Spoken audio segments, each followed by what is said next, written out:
I don't care how dark it looks for you. I don't care what they just said to you. I don't care what the verdict is. I don't care what the haters say. It ain't over. No matter what happens to you, it ain't over. Ain't no such a thing as over. Do you know, man, that you can actually mess your life completely up? You can jack it all the way up and you can turn around and get it right. Do you know that you can be divorced multiple times and still be okay? Do you understand that you cannot have a degree and still be just fine?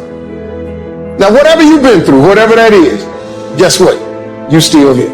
You have a great life in front of you. But your great life is in front of you. It's not behind you. Pull yourself together and quit tripping because you in the process. God is processing you. He ain't through with you. If he was through with you, you would not wake up in the morning. I found something easy I could do that led to fortune, and I did not neglect to do it. Major reason for not having everything you want in America. Major reason for not having more of what you want in America. More health, more money, more power, more influence, more everything. Major reason why you don't get it. Simple answer: neglect. Neglect. And here's the problem with neglect. It starts as an infection. And if you don't take care of it, it becomes a disease. And here's what else is the problem. One neglect leads to another. Neglect to do wise things with your money, you'll probably neglect to do wise things with your time. Neglect to do wise things with your time, you'll probably neglect to do wise things with your business. One leads to another, leads to another. Pretty soon, neglect has you by the throat, emptying your purse, emptying your heart, emptying all of your chances for equities and power and all the good things. Neglect.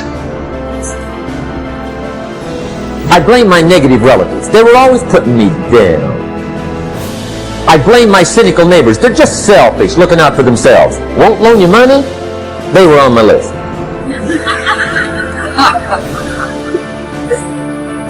I used to blame the economy. I blamed the community. That's a pretty good list for not doing well, isn't it? I thought it was good. I'll never forget one day, Mr. Schoaf was very kind, but he was also very blunt, and this was no exception.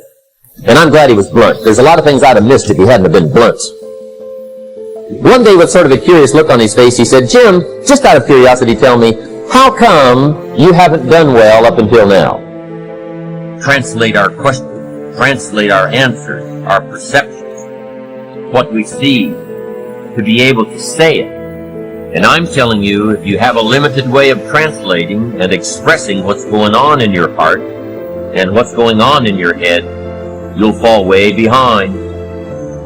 So you'd have twin problems without a good vocabulary.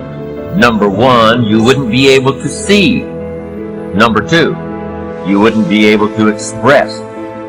And your world would keep getting smaller and smaller and smaller, not having the vision, not having the tools.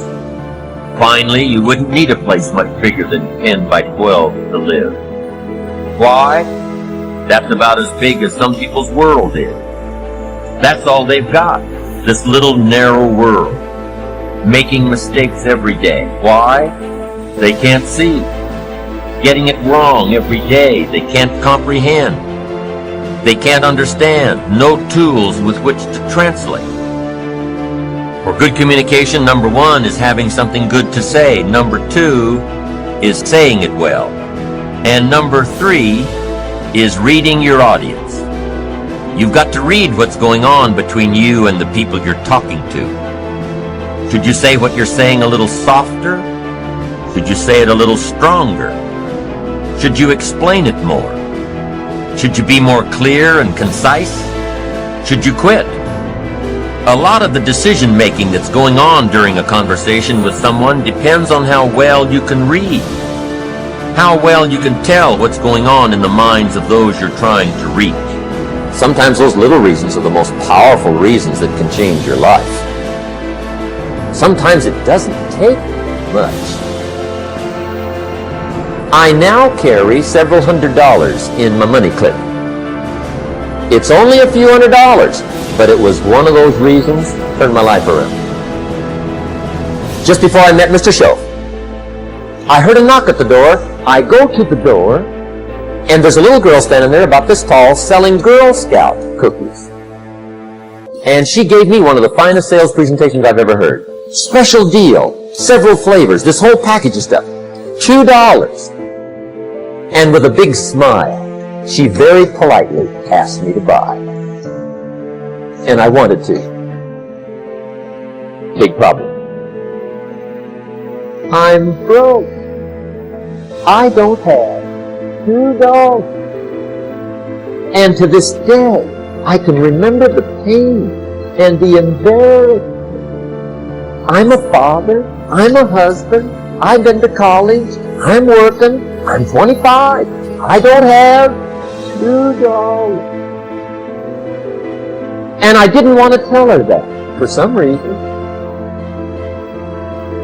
So I did what I thought was next best. I lied to her. I said, hey, look, I've already bought lots of Girl Scout cookies. I've still got plenty stacked in the house. Which was not true. But it seemed to get me off the hook for the moment. She said, well, gosh, that's wonderful. Thank you very much. And she went away. When she left, I closed the door, and that was the day I said to myself, I don't want to live like this anymore. I've had it with lying, and I've had it with being broke. I'm never going to let this happen to me ever again. I promised that day I would work as hard as possible and would always carry plenty. It took me a little while, but now I do. It was one of those reasons. And I guess I carry plenty for two reasons. One is the way it makes me feel, but also in case I bump into another Girl Scout selling cookies. Right? I'm ready.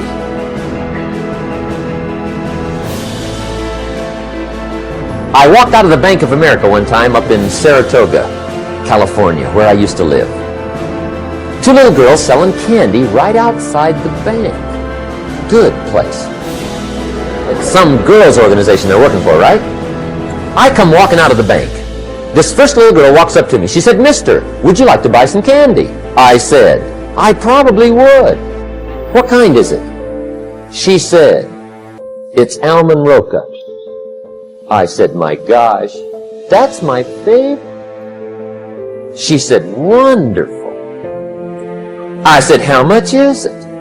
She said, it's just $2. I thought, incredible.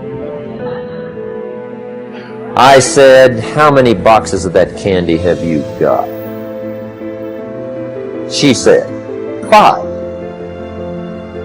And her little friend was there. She was selling candy too. I said, how many boxes have you got?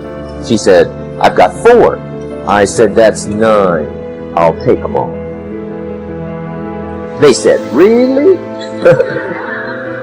I said, yeah, it's my favorite. I've got some friends. I'll pass them around. They got so excited, put all this candy together. I reached in my pocket, gave them the $18. When I've got the candy and they've got the money, that first little girl looks up at me. He said, Mister, you are really something.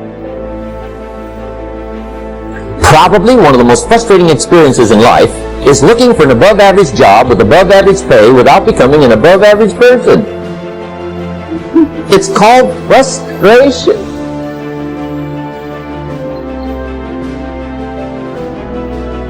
And Mr. Shelf gave me probably the greatest clue he gave me when I first met him. He said, Jim, if you want to be wealthy and happy the rest of your life, just learn this lesson well. He said, learn to work harder on yourself than you do on your job. For things to change for you, you've got to change. Not that we have a short time to live, but that we waste a lot of it. Everybody has time. Stop watching f***ing Lost. If you want this, if you want bling bling, if you want to buy the jets, if you want to do work. Ultimately, you will get to the top of the mountain.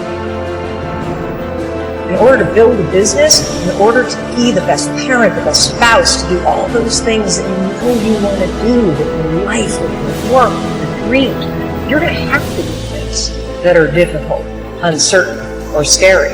See, Nelson Mandela did it. He just did it not knowing if it were right. Mahatma Gandhi just did it not knowing if it were right. Mother Teresa just did it not looking for affirmation or confirmation. Is this right?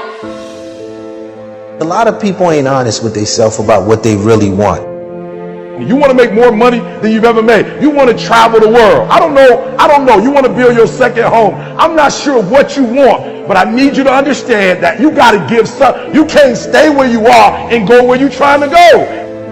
Don't allow anybody else's opinions. Don't allow what it says on the internet. Don't allow the research. Don't allow what anybody out there tells you is possible or not possible for you. Self-made millionaires have been studied exhaustively. They've been analyzed. They've been interviewed by the hundreds of thousands and millions. And what we know is exactly who they are and what they do and how they think. And the wonderful thing is if you do what other successful people do, you eventually get the same result that they do. To realize that you can make whatever change you want to make in your life.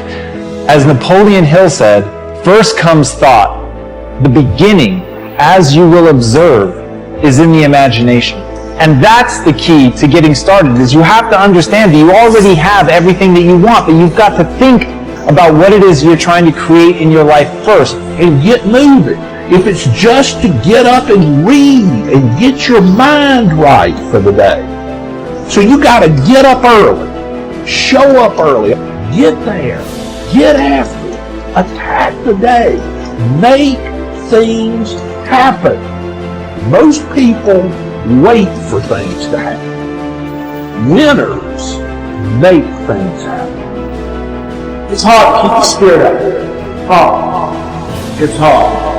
Well, you need to refuel and replenish yourself mentally and emotionally and spiritually, and you got to battle in your home base. Hard. I can tell you from my experience, it's worth it. But once I stopped asking that question and I started thinking about really who I could become and really harnessing the human ability to adapt, what people need to understand, humans have become the apex predator not by being the strongest, not even by being the most intelligent. Not less. And in all the good stories you end up finding this. And the one that I've been... Genius, the root word of genius. So, right. and it's a really interesting idea because if genius is something that's, Robin Williams said, unlimited power, tiny little living space. Right, and yeah. But it's a really interesting idea because there's this unlimited power that's associated with genius, but it's constrained, and that's really what the human spirit is like, because it has this aspect of the infinite, right? And it is something that can grant wishes, but it's also constrained terribly. It's constrained morally and physically and all that. But the thing is that both the infinite possibility and the constraint are necessary. That's what makes up the genie. It has to be both at the same time.